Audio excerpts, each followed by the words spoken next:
Hey guys, Argent here, and we're back with another argument for God's existence, the argument of beauty and the problem of good. So we're going to begin with a quote, but we're going to do something a little different. Who made the beautiful changeable things, if not one who is beautiful and unchangeable? St. Augustine of Hippo. So before we begin, we're going to have a little music clip. I know, doing something a bit different. Hopefully this is in public domain, and it's okay for me to show this.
So there we go. I thought that was an appropriate introduction. That is of obviously Ode to Joy, Beethoven's Ninth Symphony, Fourth Movement, and that is the version they use in Evangelion, which is my favorite version of Ode to Joy, largely because of the German chorals. It almost tears me up just listening to it. So, the argument from beauty is yet another classical argument for the existence of God. Most of these arguments date pretty far back, and they're still pretty relevant. Once again, this dates back to Plato and Plotinus, and was enthusiastically adopted by a myriad of Christian philosophers.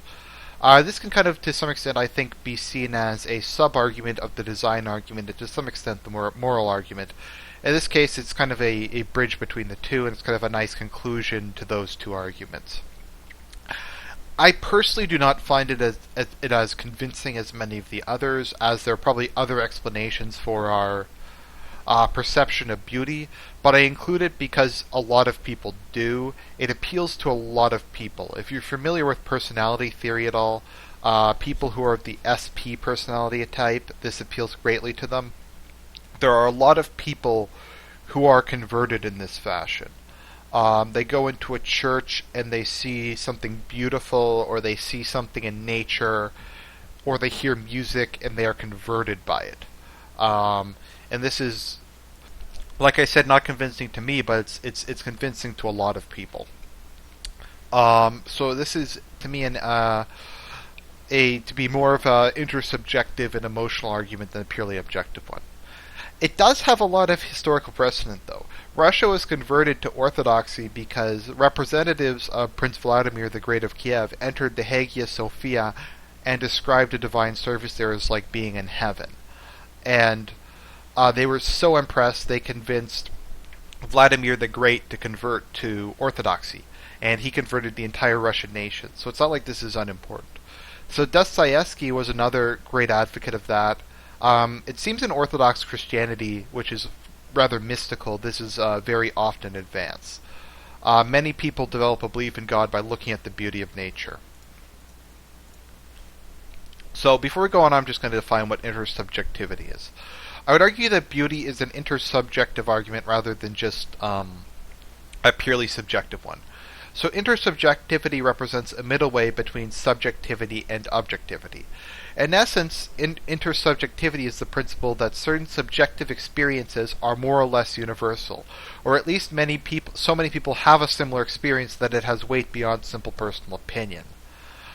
Pain can be an example of this, as the vast majority of humanity do not enjoy the experience of pain, yet some people do. So it is to some extent subjective, but it's not the same subjective as liking a particular flavor of ice cream. It's fairly universal. It represents an innate psychological need and an innate part or an innate view that comes from being human and from human nature. Likewise, most people do not enjoy being hungry and enjoy eating. Thus, I would argue the ability to perceive beauty and to a certain extent what is considered beautiful, and there have been studies of this, that there is a mathematical formula for beauty. I forget what's it called, the golden mean or the golden spiral or whatever, but there is mathematical formulas to determine how beautiful something is. I see it as intersubjective. Art would not exist if it was purely subjective. If it was 100% objective, 100% subjective, there would be no art. People wouldn't en masse go to things like the Grand Canyon or Mount Fuji or go to see cherry blossoms if there wasn't some common definition of beauty. So this is going to be very long. Okay, so God has reason to make a basically beautiful world, although there is also reason to leave some of the beauty or ugliness of the world within the power of creatures to determine, hence making art. But he would seem to have overriding reason not to make a basically ugly world beyond the powers of creatures to improve. Hence, if there is a God, there is more reason to expect a basically beautiful world than a basically ugly one. That comes from the fact that God is good and that he is a designer.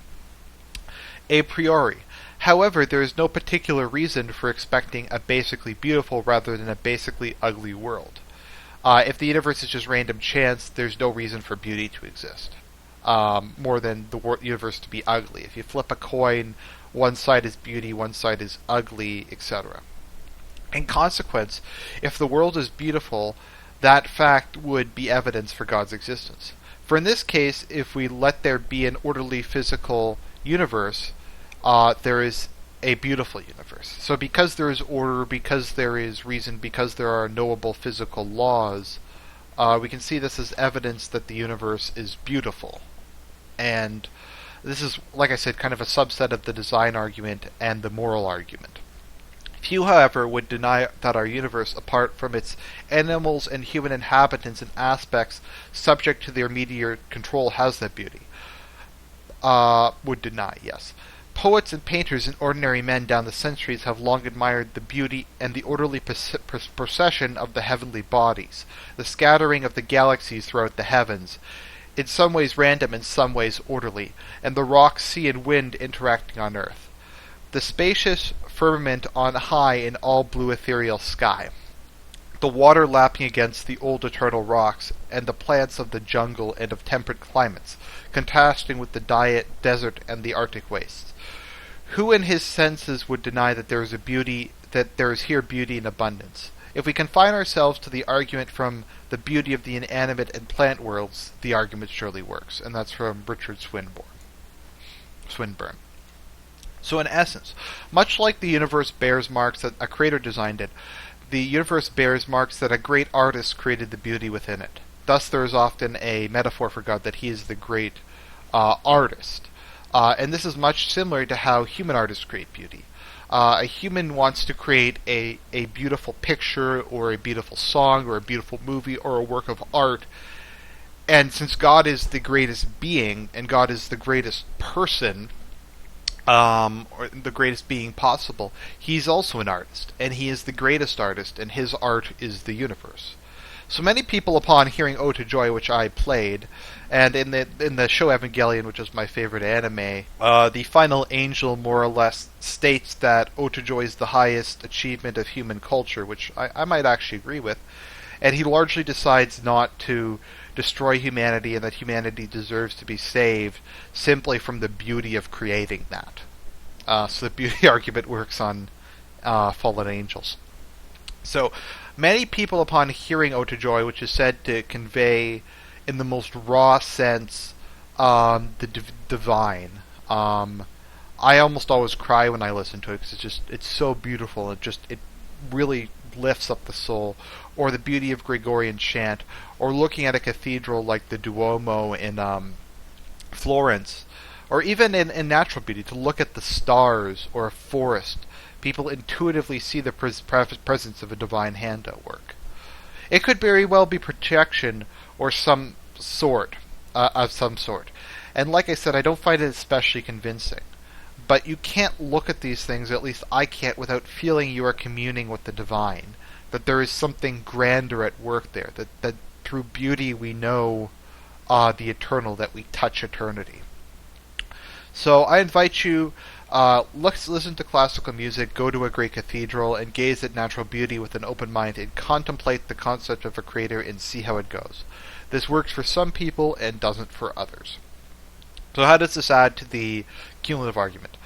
This one is a lot shorter than some of my others because frankly you either get it or you don't. I don't think it's something you can exactly explain. It's to a certain extent a way of strengthening the moral argument. Morality exists and beauty is kind of similar to morality. Beauty is kind of a universe designed to be moral. God, because he loves us, has designed beauty into the universe for us to enjoy. I think that's a core aspect of Jewish theology, that the universe exists solely for us to enjoy it. So if one does accept it, it does reveal something about the nature of the creator of the universe, that he cares about us, that he wants us to be happy, that he wants us to have beauty in our lives, and that he values it. There's also, and this is kind of a sub-argument, the problem of good, and this is kind of related to beauty. This is the inverse of the problem of evil. A classic objection to God's existence is how can a God exist if there is so much evil in the world? A legitimate counter-argument, I believe, a legitimate objection. Well, this argument has merit. The non-believer must likewise answer, why is there good and beauty in the world? Once again, I admit this is an intuitive or intersubjective argument that appeals to emotionality. Even so, though, as there is horror in the world, there is also good. The action of one human sacrificing themselves out of love for another. The bond of mother and child. The immense achievements of human civilization, of art, of culture, and once again the beauty of nature in the universe. The non-believer is tasked with explaining that, much in the same way as the believer is tasked with explaining the problem of evil. Once again, is this convincing? I don't know, but I think it's something interesting to think about. I think it's an interesting counterpoint to bring up when people bring up the problem of evil. There is a problem of good, and it is a question that you have to answer or at least consider. So, this is Argent Templar. That was a short one. Signing out.